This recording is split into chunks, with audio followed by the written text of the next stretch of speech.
Well, good evening, everybody. It's a pleasure to be with you, with in quotes again. It's always very nice to be asked back to speak to some people, and again about something different.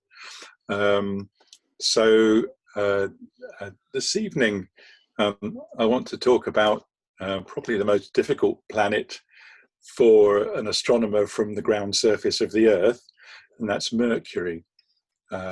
And we're learning fast about Mercury. It's probably the planet that we've got the least information about, but it's catching up very, very quickly, and it's adding information to the menagerie of planets.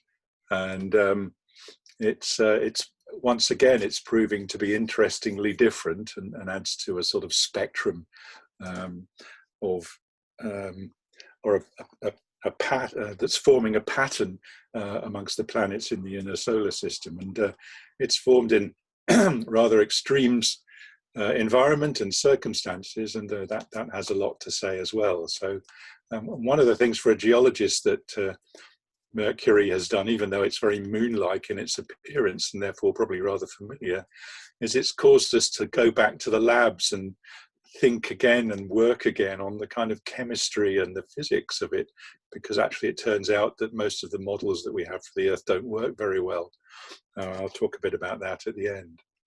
I've called it the incredible shrinking planet because that's apparently what it is. There was an enormous debate amongst geologists way back before and in the early days of plate tectonics about whether the things attributed to plate tectonics on the Earth are actually not the result of convection in the Earth, but are the result of the planet actually shrinking. Well, this arises again in Mercury, and in fact it has in the Moon as well, and it looks a bit more convincing. So let's see. So here's an astronomer's view. This one comes from a nice place in Italy. So I'm just going to put my pointer on. Okay, can you see this red laser? Yes, we can see it. Here? Great. Yes. Okay, so you can see that we still have the glow of the I think it's the sunrise actually, just starting in the sky with the crescent of the moon there, a little sliver of moon. This is Venus. Actually, this is Mercury, but it sort of points up the fact that Mercury is always pretty close to the sun in the sky, and that makes it a very challenging planet to observe. Interestingly, it often forms a kind of triangle between other planets and itself, rather than them being necessarily in a straight line. It says something about its orbit. So it's not the easiest thing to see, and it tends to sort of pop out of view for a period and then pop back into view again, which is why some of the ancients, like the Assyrians, used to call it the jumping planet.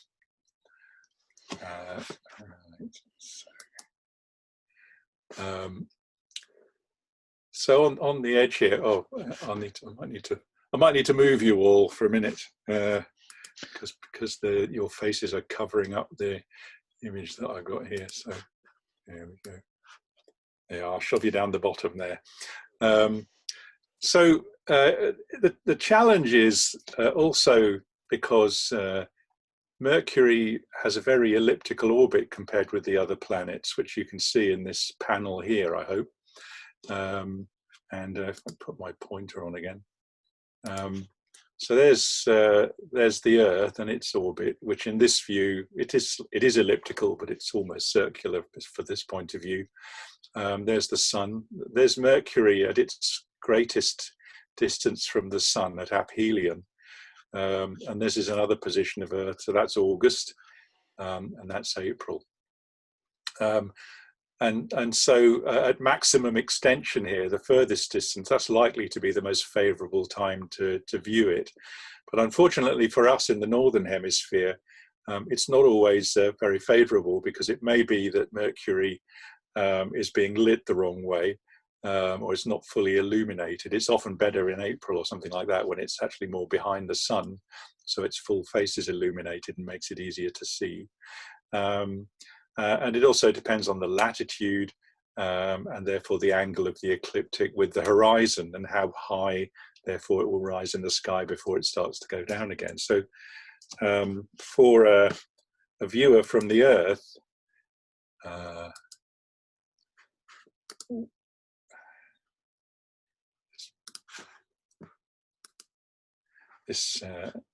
for a viewer from the Earth, there's a number of trade-offs that you have to look at. I don't know how many of you have attempted to view Mercury, but we have to trade off the maximum elongation, the direction of illumination of Mercury's disk, and the ecliptic plane angle.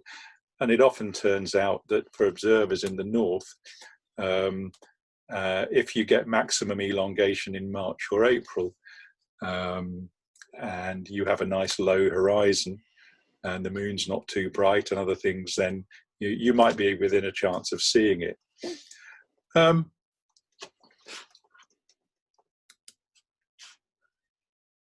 So people have been looking at Mercury for a very long time.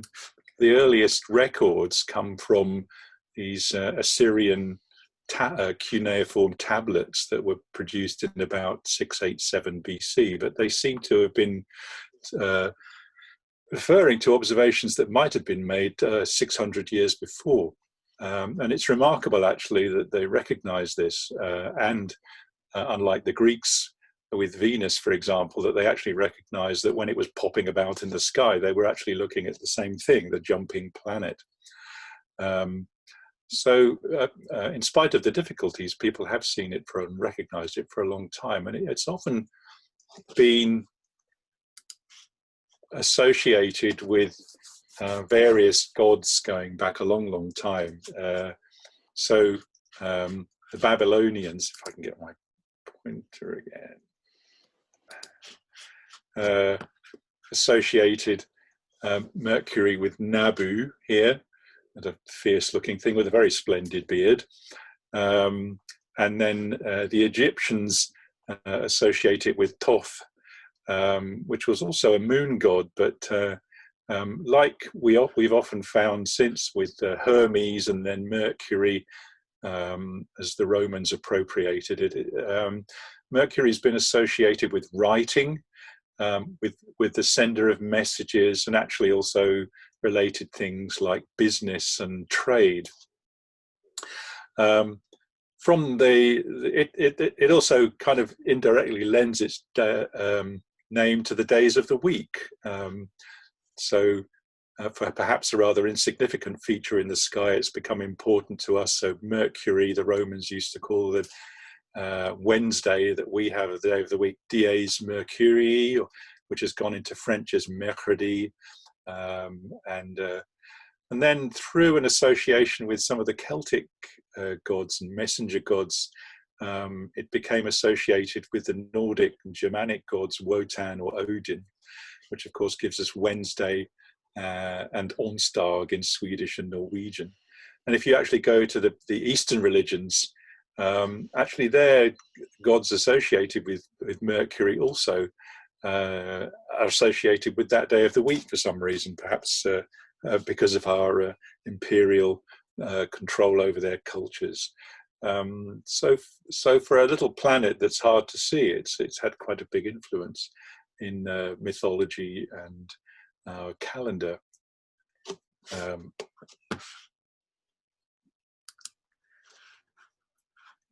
More recently, when people started looking at Mercury through a telescope, it's challenging to see and a bit dangerous because it's so near the sun.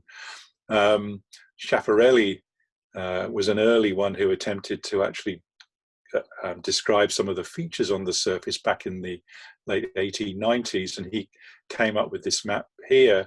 And it's remarkable when we look at modern images of Venus that he did recognize that there were broadly rhomboidal or circular bright albedo areas with these ridge-like or linear networks of features that are darker have a lower albedo, and that's pretty much what we see, and that such features are actually less common near the poles, certainly the North Pole, which of course is at the bottom of the image in a traditional astronomer's telescopic view.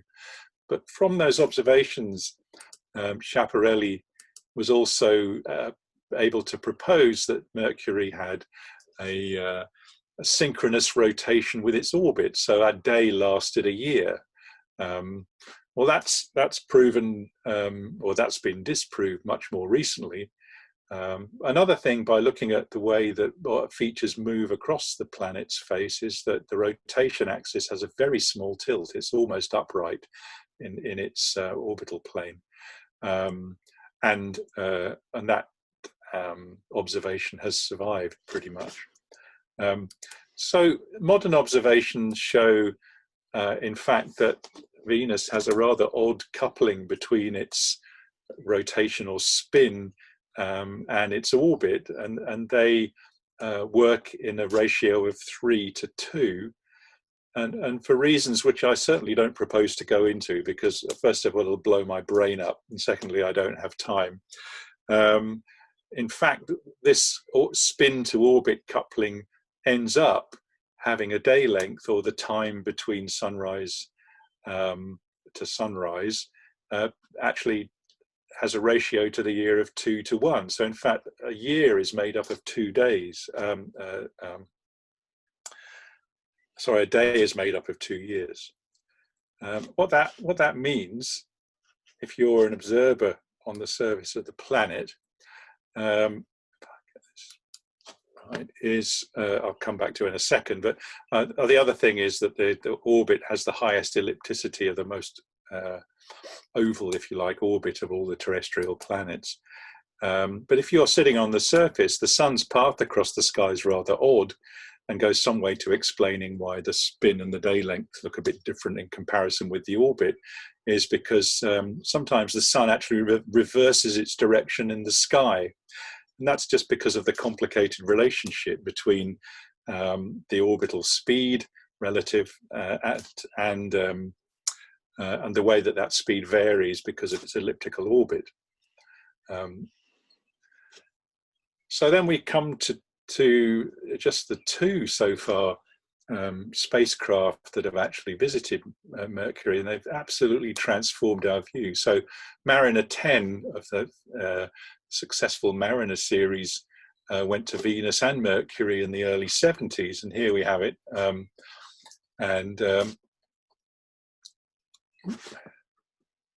So we can see here, first of all, that it has a sunshade, a parasol, if you like, because the solar insolation is so severe there that it needs something to reflect the sun's energy away and protect the instruments, otherwise the thing would be fried. But we have these rather natty looking 60s style TV cameras on the surface there, which did a lot of the imaging.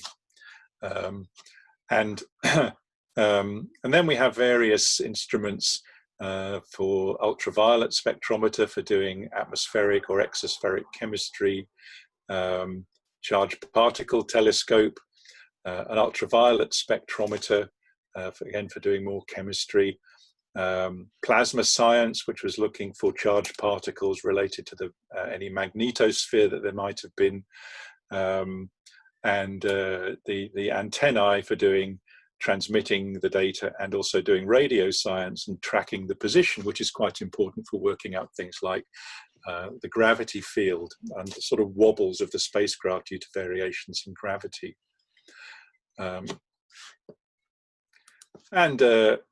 So it was quite a transformative mission, really. And here's a mosaic of images from Mariner 10. And I'm going to base my presentation mainly on what's come out of Messenger, which I'll talk about in a minute. But the main findings of Mariner 10 were that it had a heavily cratered surface, a very moon-like surface, although it turns out not as densely cratered as the moon, which is interesting.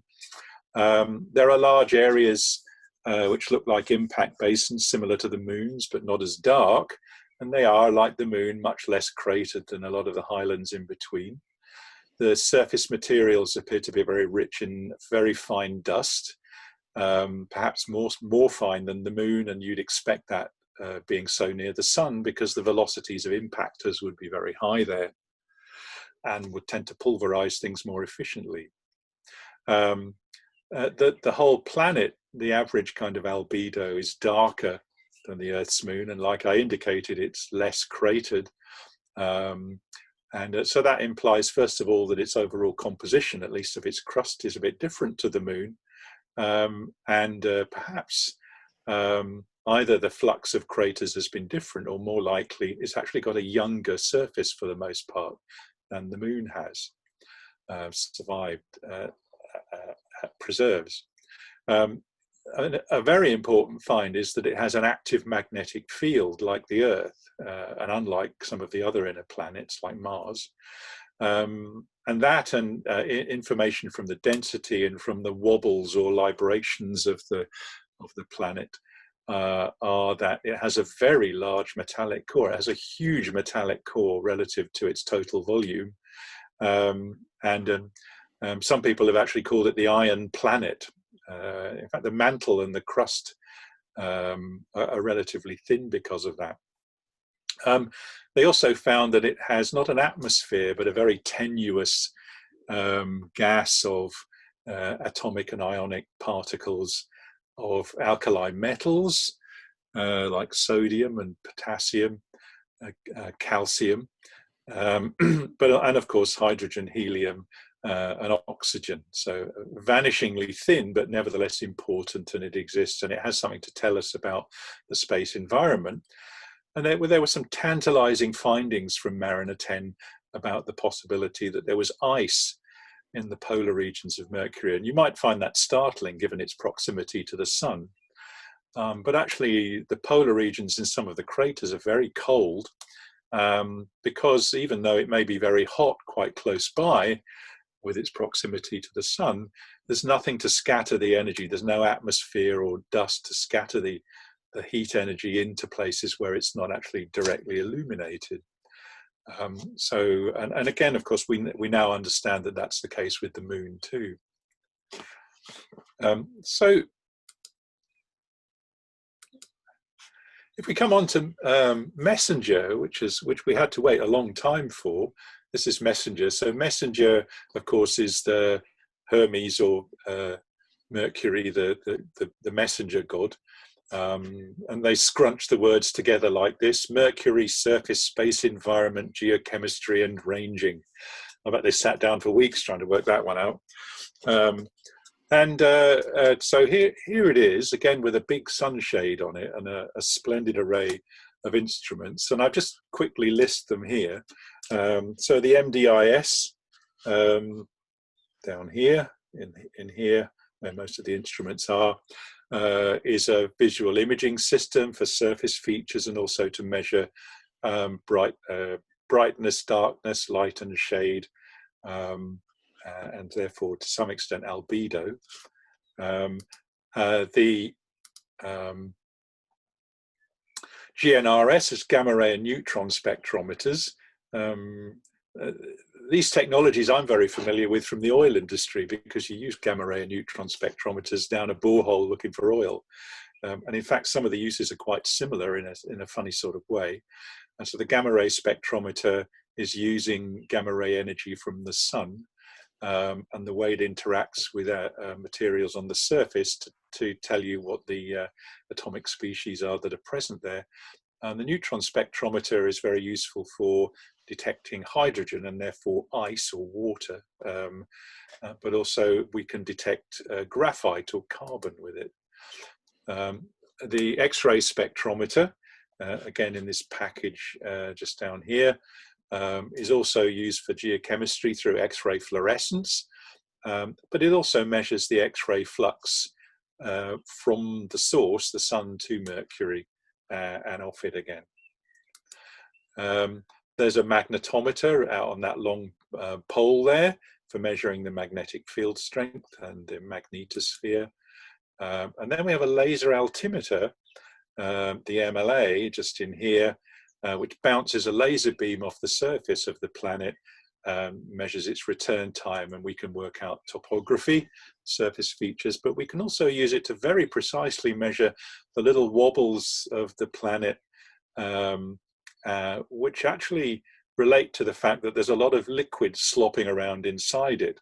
liquid iron in the outer part of the core. And actually the libration was able to say some fairly precise things about the size of the core, the amount of it that was molten, and so on. And from a combination of the laser altimetry and the radio science, we can all, through again the wobbles of the spacecraft as they go over more or less dense rocks, say something about Mercury's gravity field.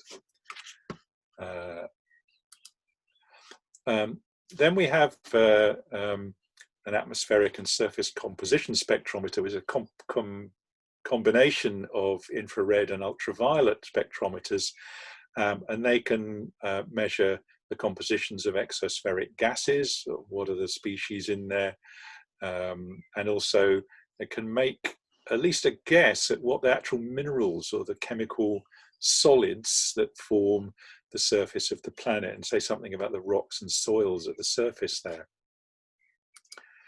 And then finally, we've got the energetic particle and plasma spectrometer for charged particles in the exosphere that are streaming out into the magnetosphere. And finally, obviously radio transmission is essential to get the data home, but it's also used for very precisely tracking the spacecraft, which helps as the other aspect of measuring the gravity field. So it took a long time for MESSENGER to get to Mercury, because it had to go round the Earth and round Venus a couple of times to slingshot it into a position around Mercury with the least use of fuel. An idea which was suggested by Giuseppe Colombo, or Bepi Colombo, after which the latest mission that's on its way there now was named. When it got there, these are the sort of orbital paths that MESSENGER took around the planet. And this is quite important because in order to protect itself from the heat that's coming off the surface of the planet, it had to fly very close and then fly a long way off to cool down. So most of the close-up observations were in the northern hemisphere, and as we'll see, a lot of the observations in the southern hemisphere are taken from a lot further away, and therefore they don't have the resolution. And finally, in the last days, they were actually able to get MESSENGER to within 25 kilometers of the surface and take some amazingly high resolution images before it ran out of fuel and they couldn't do any more course corrections. So actually NASA extended the mission a number of different times, and as a result, it's been produced a huge amount of useful data.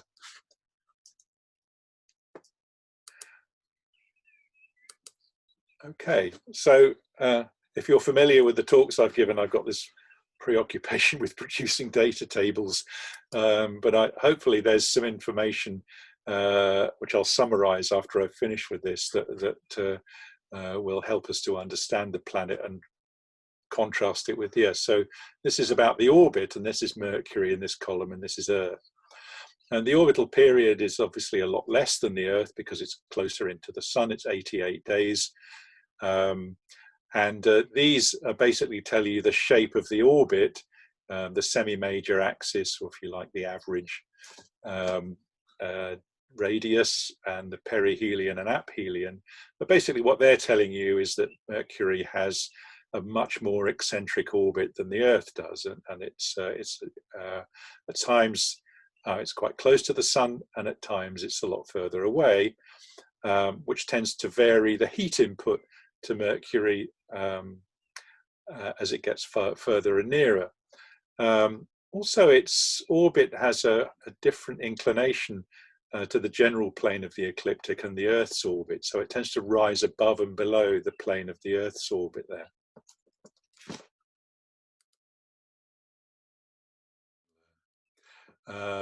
All right, let's just pick out a couple of things from this enormous table here. They give information just to show that the Earth has a tilt of its spin axis, which gives us our seasons here as 23.5 degrees, and Mercury is pretty much upright, and therefore it will have no seasons as a result of that anyway. these just are measures of the size of the planet and the mass. But the thing I really want to point to is the density, which is the outcome of those, of course. And if you just take the actual densities, which you can measure from astronomical observations, then I guess they're not that different. And in fact, the Earth is denser. And in fact, it's the densest planetary body in the solar system. But if you actually take out the effect of compression under its own gravity, then the Earth's density drops a lot. And it's a lot less, and Mercury's density remains very high. And so that's a sort of measure of the compositional contribution to density, again, which is telling us that there's a very large piece of very dense material, because your average surface rock material, most of the inner planets, is say 2.8 to 3 kilograms per cubic meter, which is way below the bulk density, and therefore there must be something very heavy to make up the difference inside. Another thing which I've pointed up on a number of these planet talks that I've given over the years, recent years, is that this thing called the moment of inertia ratio, or moment of inertia factor. And basically, if this value is about 0.4, it's telling you that your planet is effectively fairly uniform inside in terms of material and density. But the fact that they're down at about 0.35, 0.34, like Mercury and the Earth, is saying that there is the distribution of mass inside the planet is not uniform, and there's the large dense mass in the middle. And the fact that Mercury's is nearer 0.4 than the Earth is actually saying that the large dense mass comes a lot closer to the surface and makes up a lot more of the mass. So it's homogeneous to quite close to its outside, and then it changes. And in fact, you can do a lot more very clever stuff with the moment of inertia factor and show, or at least attempt to model, what the layers are inside the planet without ever actually stepping on the surface or measuring any other features of it. And there's been some quite sophisticated science done on that, and I'll touch upon that in a minute. The escape velocity here is important because Mercury's is quite low, being a small planet, but what's important there is that anything that hits Mercury very hard and spulls anything off the surface, it's likely to stay up in suspended above the surface or stripped away from it fairly easily. And people have speculated as to whether there might be actually Mercurian meteorites that have landed on Earth, and there are some candidates, although it's very controversial at the moment, but it would be great if we had them. The magnetic dipole moment tells you about the strength of the magnetic field, and Mercury does have a geodynamo. It does have an induced magnetic field, which means that it must have a liquid convecting outer core to the iron mass in the middle. So that's interesting, but it's a lot weaker. It's 3 orders of magnitude weaker than the Earth's. The magnetic field is not as strongly tilted. It's almost parallel to the spin axis, unlike the Earth, which moves around and is nearly 10 degrees at the moment. Obviously, you get a lot more sun on the solar insolation on the surface of Mercury, and that makes the surface extremely hot. But not always, as we'll see in a moment. So if we just pull a few points out of that, Mercury will have seasons, but not because of its tilt, but because of its eccentric orbit. And the seasons do correlate with things like the metals that enter the exosphere. Its orbital plane is inclined to the Earth's, which affects the way we can make observations of it from Earth, and the way we set up the orbits of spacecraft going to visit it, because it makes it a bit more complicated. It's got a very slow rotation period and spin, and spin to orbit coupling causes local extreme surface insolation. Because of this combination here, there are places on the surface which stay highly irradiated by the sun for longish periods, and they have things which are actually at the equator, in spite of the name, called hot poles, which can be over 700 kelvins. Mercury does have a very high density, and it's, what's that say? That should be moment of inertia factor. That's Microsoft trying to tell me how to spell. And so there must be a very large dense body in the interior, and impacts can release material from the surface quite easily, which is one of the explanations for the exosphere, which has been a lot of interest to a lot of planetary scientists recently. It does have an active geodynamo. The strange thing about the geodynamo, which isn't in the table, is that the dipole is actually shifted from the center of the planet up into the northern hemisphere. So it's actually distorted. It's stronger in the north than the south, and we don't really know why that is yet. The surface temperature can be very hot at these hot poles, but actually it can also go down to only 100 degrees above absolute zero in the very coldest places near the poles, in the shadows of some of the craters. And they can become cold traps for any water molecules that are brought in, for example, from comet collisions. And we'll come back to that a bit later on. So these observations, mainly from Messenger and Mariner and Earth observations, have actually already allowed us to put together an internal structure for Mercury, combined with a bit of knowledge about the likely source materials from which it could be made, from our understanding of asteroids, meteorites, and the other planets. And therefore, it has this big yellow iron core. The outer part of it is liquid, the inner part of it is solid, and the boundary is now reasonably well known. And this is the part that generates the magnetic field. There's also apparently what's sometimes called the anti-crust. You have to be careful how you say that, which is a layer of iron sulfide, effectively fool's gold, really, or some kind of iron sulfide, at the boundary between the outer core and the lower part of the silicate mantle. And then we have a very iron poor mantle compared with some of the other planets, which is mainly made of magnesium silicates.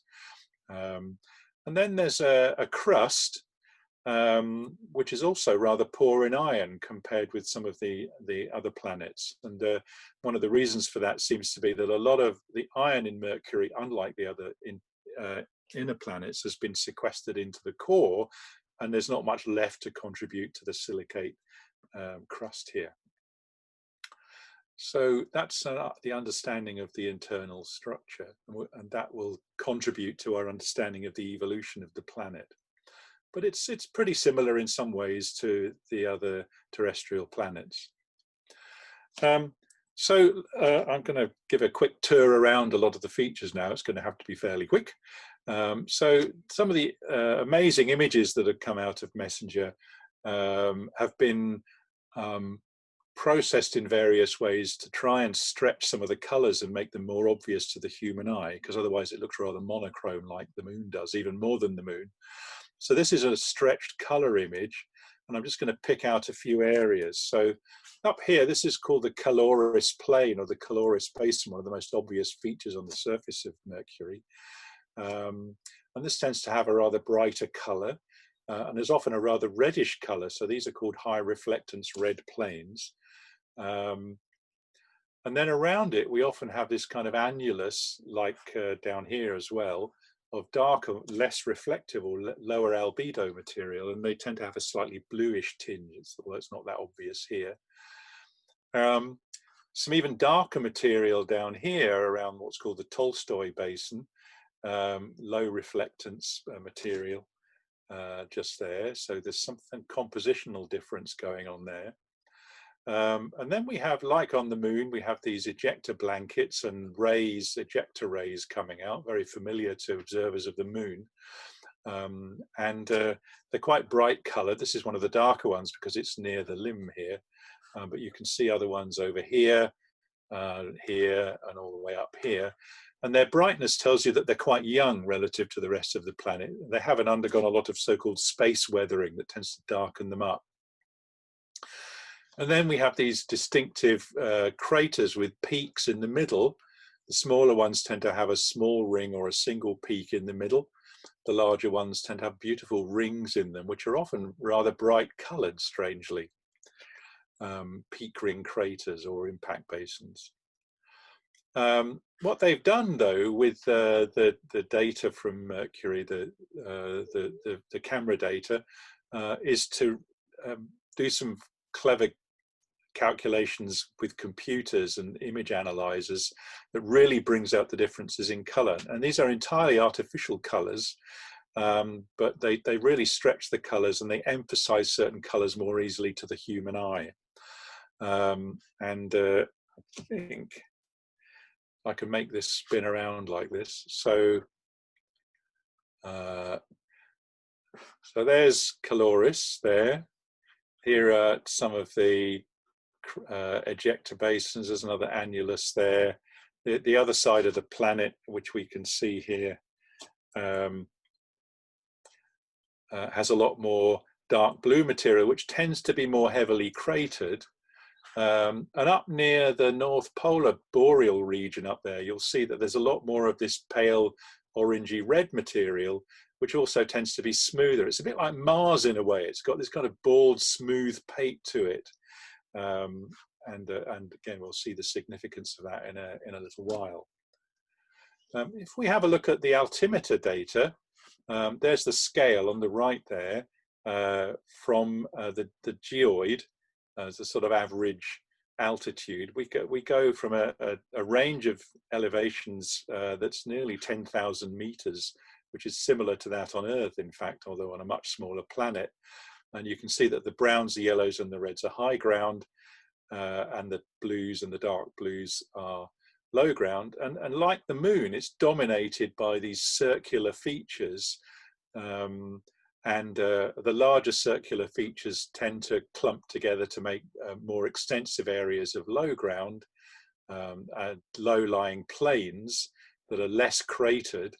And then we get these, if you like, relics of high ground, which are more intensely cratered. So to a lunar observer, this is actually quite a familiar picture. If we take the gravity data by measuring the wobbles of the spacecraft as it flies over the surface of the planet, from a side view, this is a mole-wide projection. It's like cutting a football down one side and pulling it out straight. And then a polar projection looking down from the North Pole. We can see that there are some areas where there's a lot of higher gravity, a lot of excess mass, and some areas of lower gravity, which tend to be where the big craters and basins are. So these look like excavations that have taken out a lot of the light crust and exposed the dense, heavy rock underneath, which is why they have a bigger gravity pull.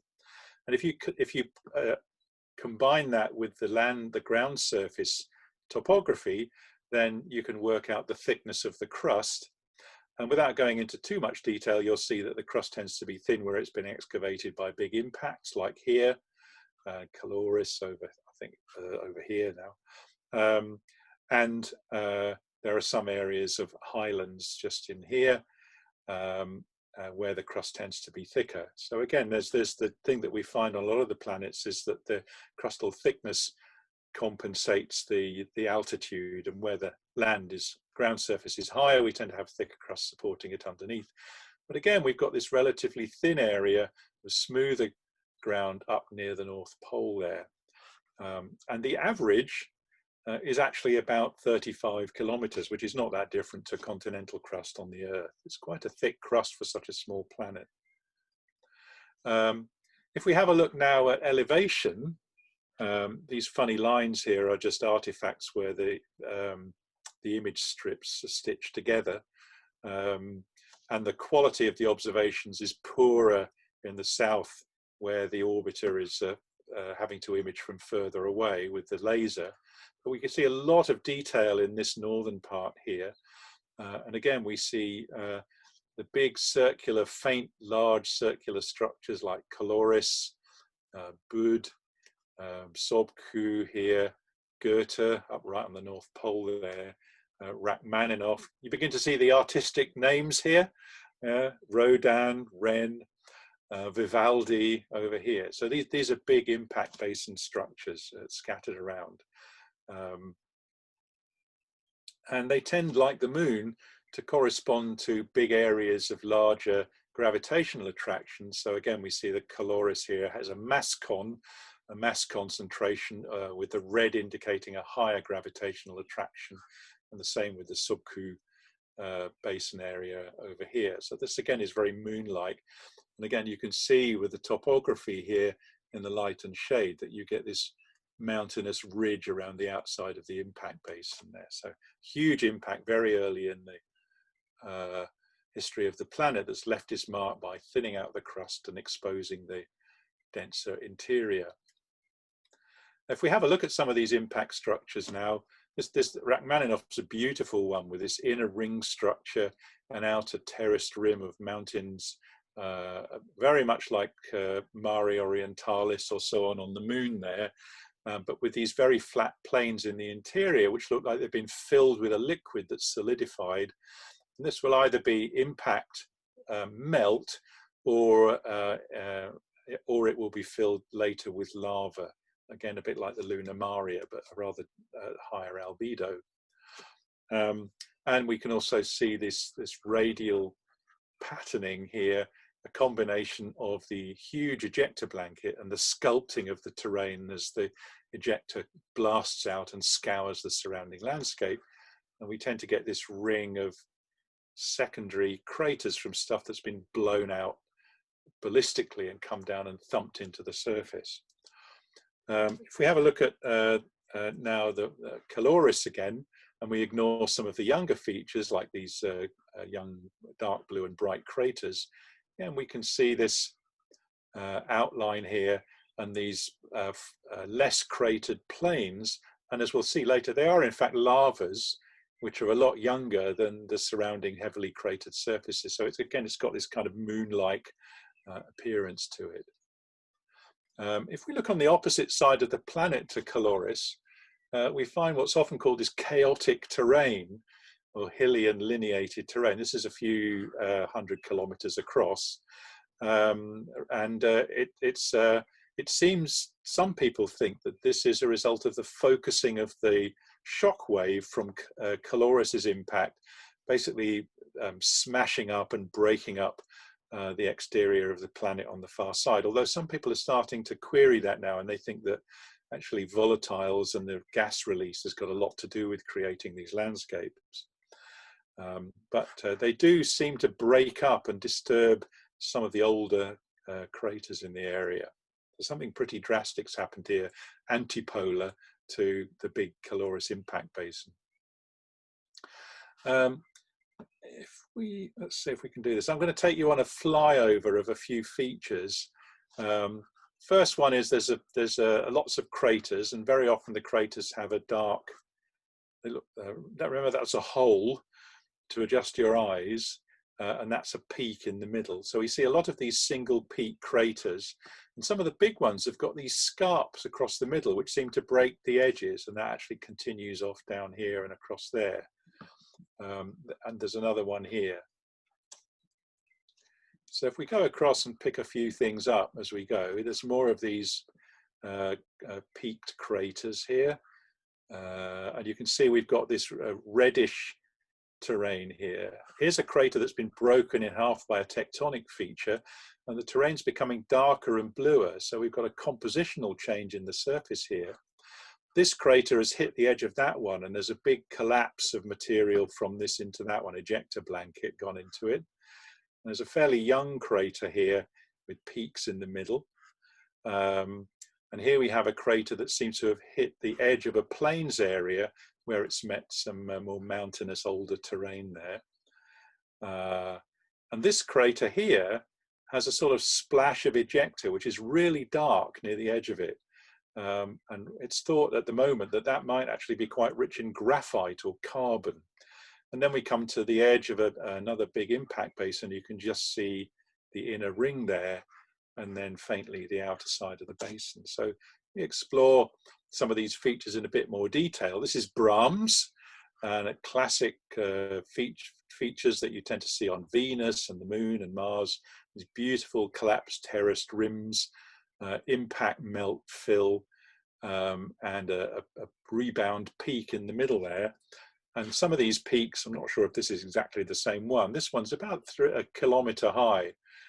So, you know, about the size of a fairly respectable Scottish mountain. This particular crater here, you can see the rays of ejecta coming off, and it's actually been caught up by the secondary impacts from a big impact basin nearby. And if we take an oblique view here, it's been reconstructed, you can see the mountain range in the middle, not that different from maybe Gale Crater on Mars or something. Here it's very bright because you seem to have a lot of later pyroclastic material, so much later than the crater formed. There's been an explosive eruption here. But amongst the early crater fill material, you have these fossae or troughs, and these seem to be caused by shrinkage of the melt, forming these cracks, which are actually quite large, respectable valleys, rift valleys. Around the edge of one of these craters, we've got an impact melt in the middle there, and actually the craters, the terraces on the rim are also having little pools of impact melt forming there. That's a nice high resolution image. So this melt has been blown up in the air and then come down and pooled in these hollows. This is Raditladi ringed crater, another beautiful ring crater with this very bright peak ring around here, which seems to have been modified long after it formed to give it this bright color, but a really beautiful example of a terraced multi-ring crater. And again, if we look closely at some of the areas around it where the ejecta blanket is, we get these ejecta melt pools, and then in the middle we get these contraction troughs, like you can see down on the bottom left here, where the melt is shrinking and cooling, and you get these concentric ones forming in here, where maybe the melt pool is shrinking and collapsing and tearing apart in the middle as it subsides. And then we get these very bright young ejecta from a young crater, a bit like some of the young impacts on the Moon there.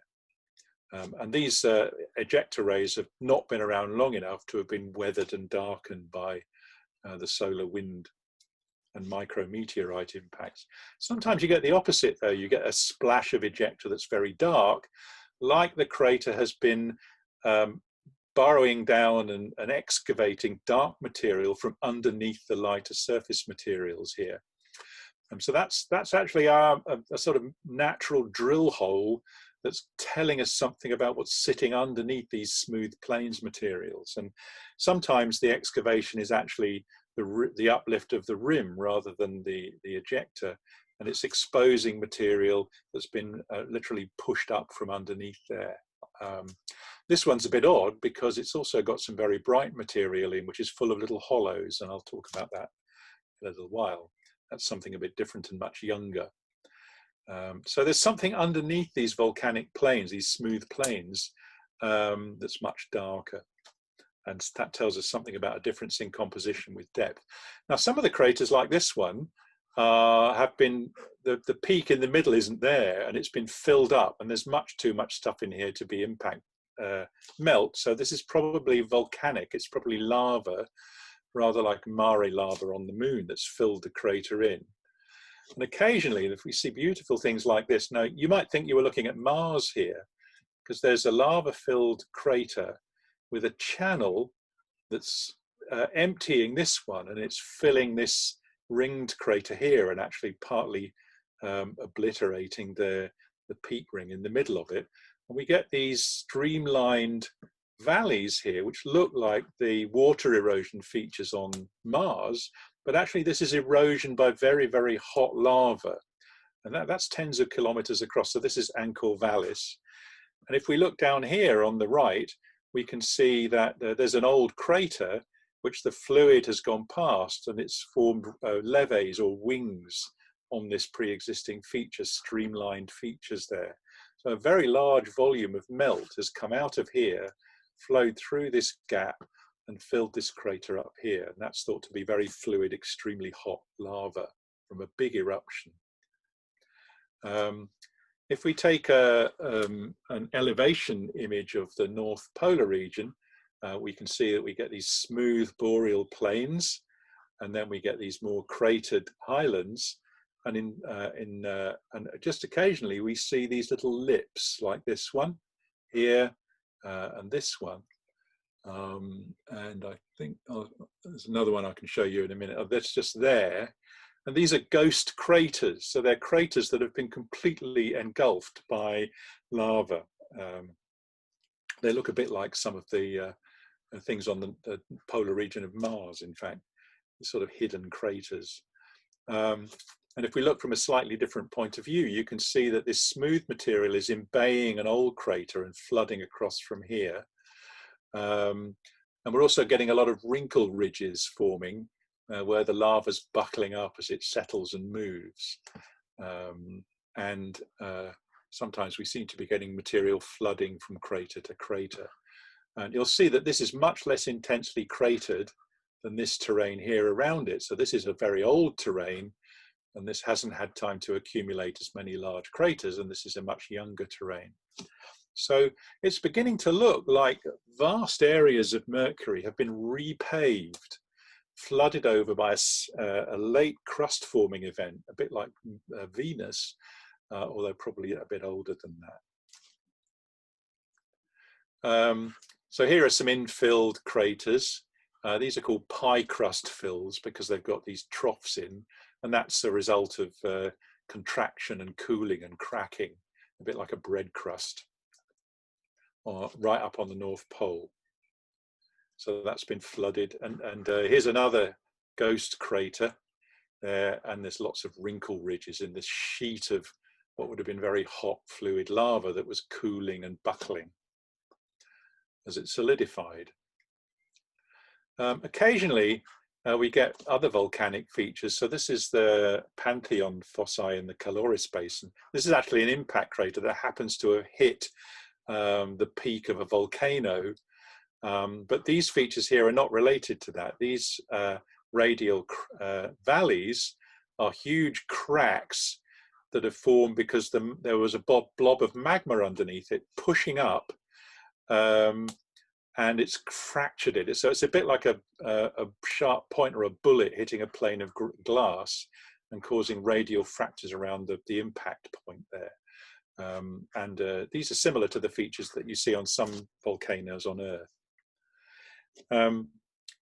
And then there's evidence for explosive volcanism. So if we go back to Rachmaninoff, near it over here, this yellow region is very bright, it's made of a very light colored material, and there's a pit in it that doesn't look like an impact crater. This is a beautiful image of it taken from really close up when the Messenger was orbiting only about 50 kilometers above the surface. So this is just a few kilometers across. And you can beautifully see the rills, the collapsed material that's avalanched down the sides. And the pit down at the bottom here has been covered over and smoothed over by some erupted material from somewhere else. But there's the bottom of the crater. So that could easily be a volcanic crater on Earth there. And it appears to be that there was a volatile, rich, very explosive eruption, implying that there's a lot of material that would be converted into gas in the magma or in the crust that was triggered off and basically blown up and vaporized by the heat of magma coming up from underneath, like a phreatic eruption on Earth. These are called faculae, and there's one here, there's one down here, and there's another fainter one over here. So in fact, this is very surprising because the early models of Mercury suggested that there shouldn't be any volatiles. It's too near the sun and too hot to have formed and retained the volatiles, which we normally associate with the outer parts of the solar system or bits further out.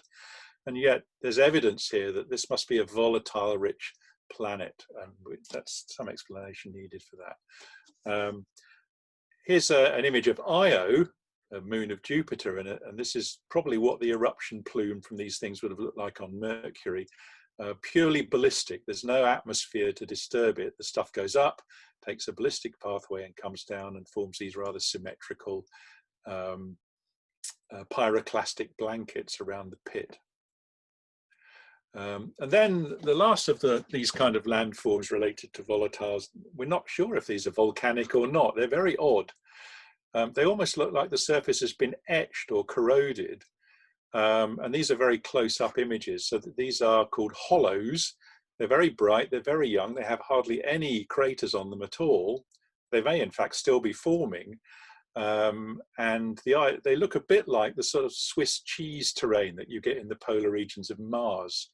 And what they look like is that some volatile substance has been gasified, has escaped and made a lot of little holes, and then the surface has collapsed, forming these little scarp-like edges where all the volatile material has escaped. So these would be tens of meters deep and a few hundred meters across. And they're a bit of a mystery. I think that just basically summarizes what I've just said, but it's possible that there was something hot underneath that's vaporized some of the more volatile components, or some chemical reaction with volatiles in the crust, and maybe some of the carbon has caused a lot of gases to be formed and emitted, forming these sorts of features, these very bright young features. Then what about tectonics? Well, I'll come back to these scarps, or rupes as they're called. So there's one across here. So that's a basin edge, an impact basin edge, and it comes down here and it's broken through, including a younger crater that's been broken through, and we've got this scarp here. So that's a fault, and actually it's a thrust fault, and it goes all the way down across there. And some of these things are hundreds of kilometers long. Here's an oblique image of the same one, and you can see you've got a big mountain face here, basically, just there, several hundred meters high. And at the base of it, there's an enormous fault. This looks like the edge of the Alps or the Himalayas even. And there's some other examples. There's one here in Enterprise Rupes, just there, along there. And this one, the mountains here are so big that they're depressing the surface next to it and forming this low-lying ground just here, like the fallen basin of the Alps or the Himalayas. The explanation is that you've got some crust, there's been a fracture, and this material has been pushed up here and formed this mountain face or scarp along there, which implies that the crust is in compression. These are contractional structures, and they're all over the planet, and they massively dominate over structures which are extensional, pulling the crust apart. So it's thought that Mercury, and this is the incredible shrinking planet bit, has shrunk by between 2 and 7 kilometers from its original solid size. And the implication is that either the planet has cooled, or the conversion of the liquid core to a solid core inside is gradually shrinking the planet. But it's possible also that the more fluid original planet had a big tidal bulge on it as it span. It sort of flattened out and got fatter. And then gradually, as it despun itself and its spin slowed down, that bulge came in. It's like pulling your breath in, not to show your beer belly. And in doing that, it caused contraction. But the planetary cooling seems to be the effect of it. So, and these structures have been forming for a very long time, and it's possible that they're actually still active. So there are some tectonics, not plate tectonics, but just caused by shrinkage. I'm just going to skip that because I need to make up some time. What's the crust made of? Well, these are chemical maps from Messenger, and it's quite difficult to measure the concentrations of elements. So they tend to measure ratios of different element concentrations, and they tend to ratio them to the common element silicon, which is the most rock-forming element. So this is magnesium over silicon. Caloris is relatively poor in magnesium, And this area over here is a very high magnesium area of crust. Aluminium here, relative to silicon, is enriched over caloris and depleted over the magnesium-rich area here. And these are relatively low volatile elements. But if we take potassium, which is a much more volatile metal, which we don't expect to see much of, there is a big concentration of potassium, although it's in parts per million here, relatively speaking, a big concentration roughly over where caloris is, and that's perhaps wouldn't have been expected. So there are regional variations in the composition of the crust that must say something about differences of the interior. So the rock types overall, though, are magnesium rich, silicon and iron poor, and for the geologists and the rock nerds amongst you, you might recognize that they are like peridotite or boninites or komatiites, some of the very primitive lavas in the Earth's history, very fluid, very hot lavas. Not therefore like the crust of the Earth or the Moon, much less silica rich and much more magnesium rich. There are regional variations which say something about different processes going on inside. And these are the kind of rocks that can be formed by partially melting a mantle that's similar, not to the Earth's mantle, but similar to a type of meteorite called an enstatite chondrite or a bencobinite. And if you do melting experiments on that, you can create lava compositions that are very much like the ones that for which we have some limited data on Mercury. The dark materials, if you pass the neutron spectrometer over them, this is an altitude image. So there's a dip here, which is across here.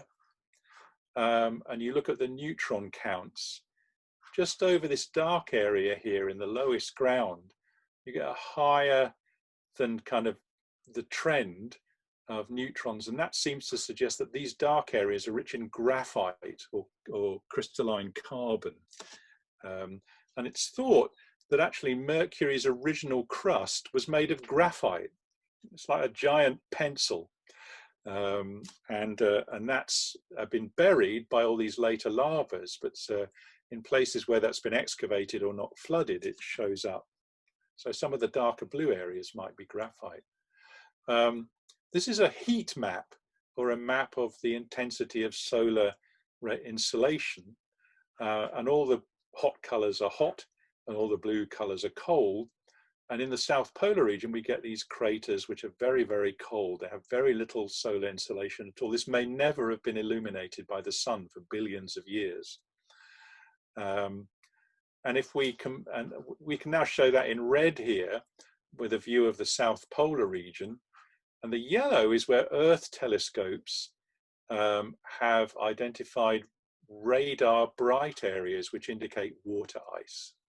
And so the cold areas seem to correspond to places where you get big accumulations of water ice on Mercury, which again is very surprising given its proximity to the hot sun. Quick thing about the exosphere before I finish off.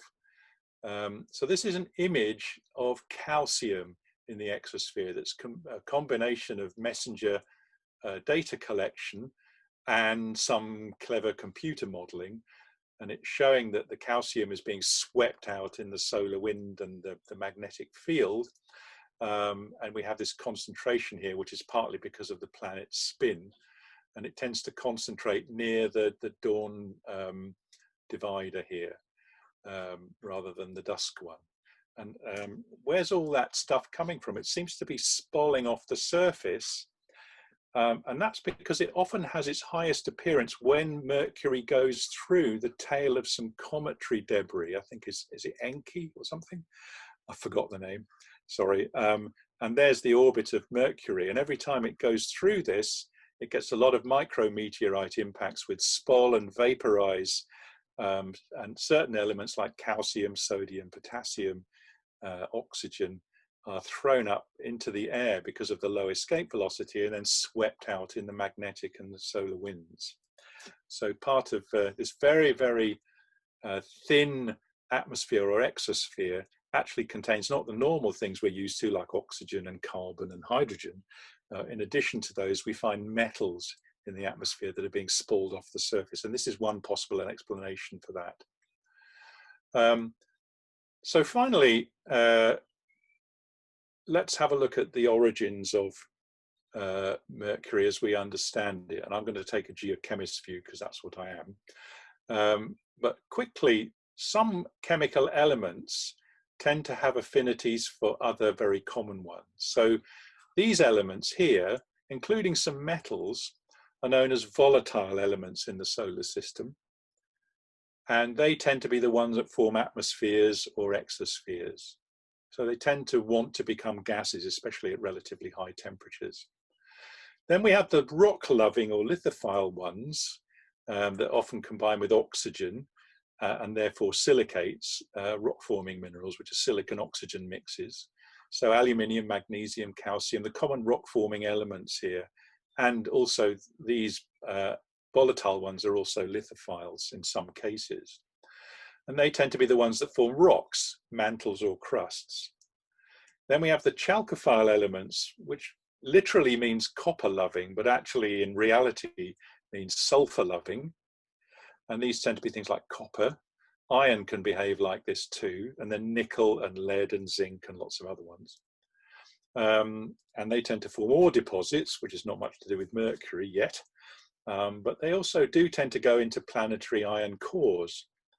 And then we have iron-loving ones, which do love to go into the cores of planets. So things like nickel, which you know are very common in iron meteorites, but also most of the gold and platinum in the Earth it tends to be down there and probably on Mercury as well.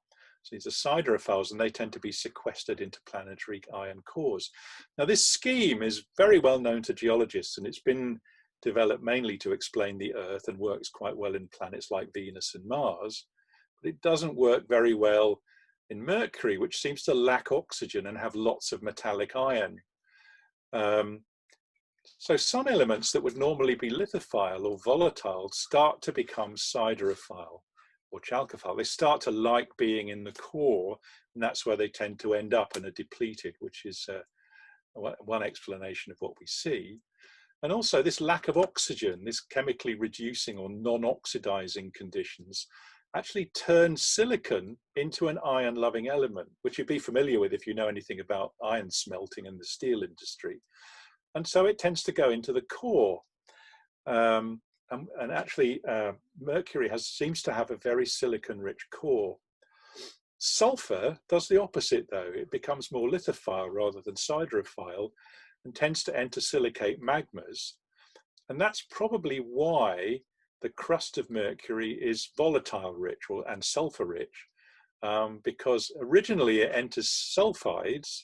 It's blown out of magmatic volcanic eruptions at the surface, and then if it can combine with other elements, it then becomes volatile. So the volatility, which is unexpected of Mercury, is probably because of this two-way behavior of sulfur, where it can both be siderophile and volatile. And it's the siderophile nature that's concentrated it, but we see its behavior as being volatile in these funny little eruptions. Some moderately volatile elements like chlorine and potassium also behave the same way, and they may be the cause, chlorine particularly, of some of these explosive eruptions. So Mercury is odd because it's very reducing or very low in oxygen, and that makes it behave very differently to the more oxidized planets, and also is the major explanation of why it probably had actually a graphite crust around the outside, because there's no oxygen around for the carbon to combine with to make things like limestone. It also makes Mercury a volatile rich planet, which was unexpected.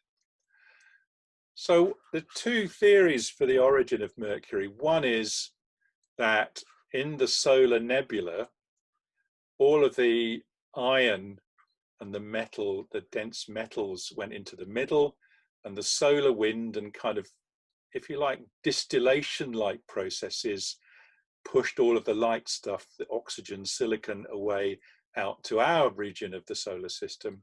So metals, especially iron, were concentrated in the vicinity of the sun where Mercury formed. and less oxygen. Light elements like oxygen would have been pushed away. And I like to relate this kind of fractionation thing to the solar system being like making whiskey. It's a distillation thing. The solar system is just basically a big whiskey distillery. The other possibility, though, is that Mercury formed like the Earth or Venus, but a big impact actually just blew the mantle and the crust away. And the only thing that was left was the metal iron core, which had already formed, and a little bit of the mantle that then went on to solidify and then partially melt to form the crust that we see. So this is the alternative explanation. This is starting to lose traction now. It's a bit like the theory for the origin of the Earth's moon. But people like these big kind of boys' toys, catastrophic theories, don't they? So if we take then the evolution of the planet, we have some kind of raw material, a bit like the enstatite chondrites. It accretes together to form a molten blob, and the iron part of it sinks to the middle to form a core, the iron rain. And then the sulfur starts to come out of that and form a sulfide shell. That's the anti-crust. And then we get this magma ocean at the top here. And then the carbon is being very light, crystallizes and floats to the top. So this is like the floating crust of the moon, but it's not an orthosite, it's carbon. It's not white, it's black.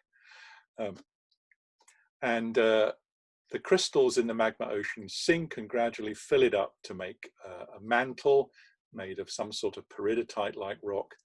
And then later on, as the planet keeps on attempting to lose its interior heat, we get partial melting of that, which form a secondary crust, which is all the plains lavas that we see, enriched in sulfur and things like potassium and chlorine coming up over the surface there. So that's the structure as we can see it now. So what's next? That's as far as we've got, but there's a lot of unanswered questions. Excuse me. So Bepi Colombo was launched in October 2018. It's on its way. It's got two parts, a Japanese part and a European part. And each of them is going to split off and go their own way. The Japanese part mainly doing magnetometry work. The European part will map the whole planet mineralogically and chemically and do a lot more work on the exosphere, and also work in combination with a JAXA module to do a magnetometry and hopefully resolve some of these mysteries and give us a bit more information. We've got to wait until 2025 until that happens. So until then, we'll wait and see, and that's all from me. So thank you very much for listening. So thank you, Simon. We can't have a round of applause because I think you'd be deafened everyone, but for me at least. So that was really great. You got some great images there, and some so information rich. I really enjoyed that. Thank you very much. Thank you. If anyone would like to ask any questions, please do in the chat line. I've got a couple of things I'd like to ask first. You've mentioned several times that there are multiple unanswered questions. What questions do you hope will get answered by probably Bepi Colombo? I guess the obvious one, I'll just stop sharing my screen. Stop sharing your screen. So, yeah. I think one of the obvious ones is that much of the southern hemisphere of the planet is unknown or very poorly known, and Bepi Colombo should give us a lot more information there. We should also get lots more high resolution imaging. I think in terms of the composition and the science and the geochemistry, some resolution of what the volatile history is. It's volatiles are key in the inner solar system because they're associated with life. Now, the chances of life on Mercury are pretty remote, of course, even throughout its history. But understanding the pattern of volatiles across the inner solar system kind of broadens the picture out and lets us see patterns that might give us some ideas about what the origins of the raw materials for life can be in planets. Right. So I think that's going to be really fascinating.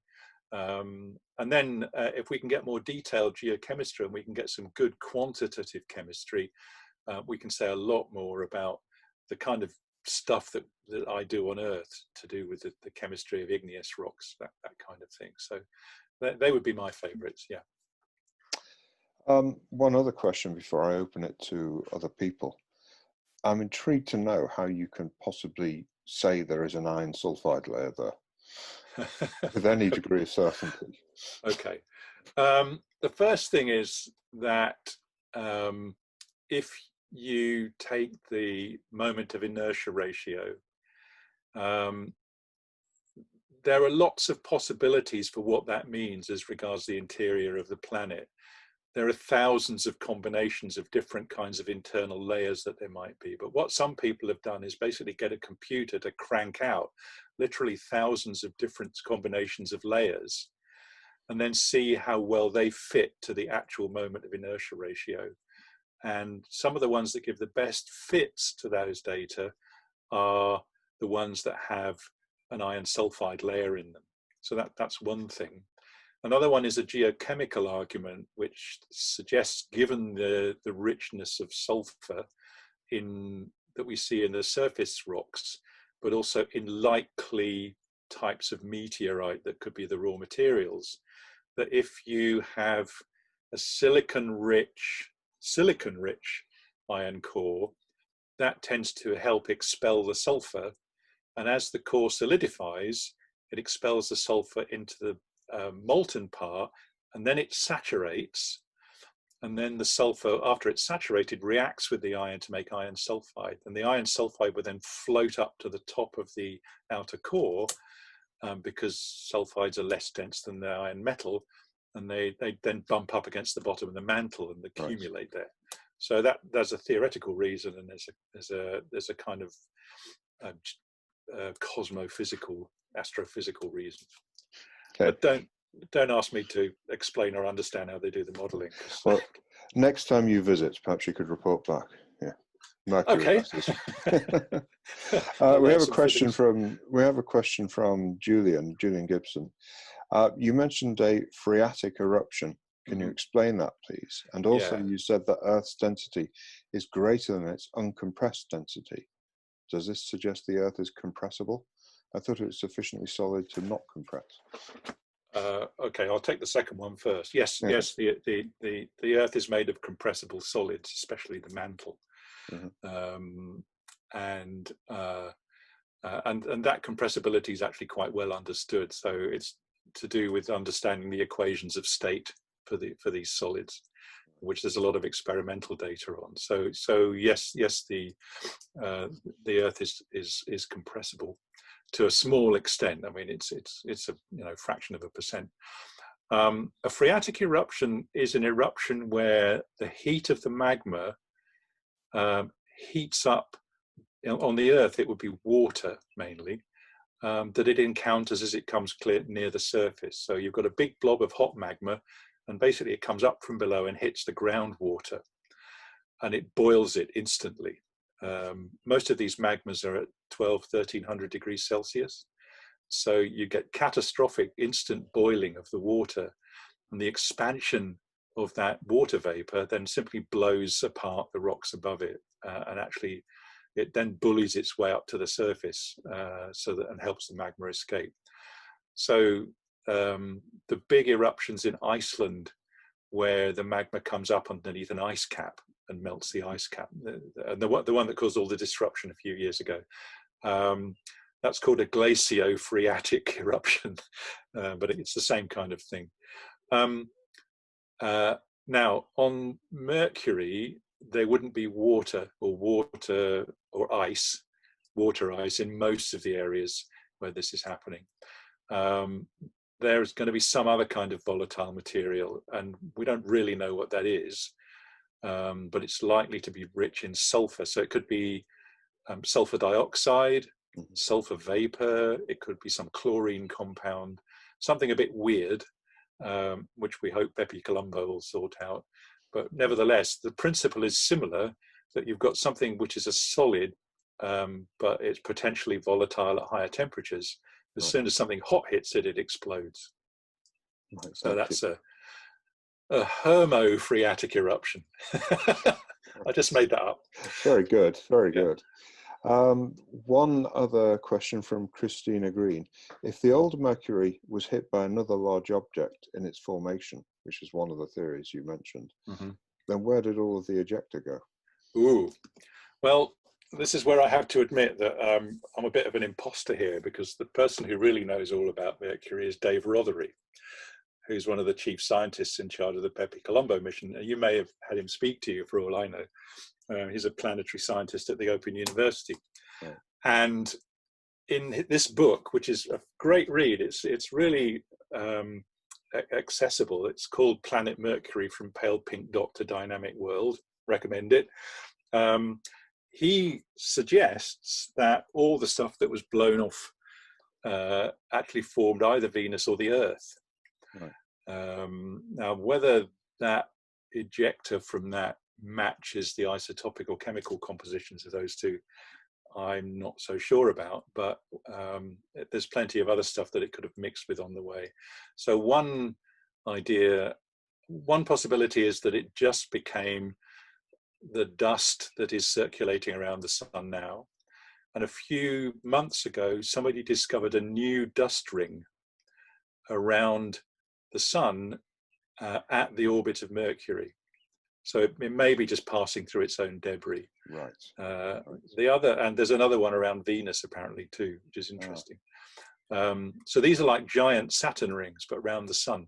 Yes. The other possibility is that it started to contribute to form new planetesimals, which ultimately became the Earth and Venus. So there's a fascinating link between the origin of Mercury and the possible origins of our own planet there. Yeah, that's fascinating. Thank you. Thank you, Simon. That was absolutely wonderful. And thank you for putting up with our experiment here. That was a pleasure. It's been a You're lot our of fun. first guinea pig. And I'd like to thank the audience for bearing with us. We had some technical problems that I think, Simon, you weren't aware of, but we had some issues around the halfway mark. Okay. But that was great. So thank you very much. And that's the end of our lecture for today. So thanks, everyone. And Okay. good night. Thanks, everybody. Have a good night.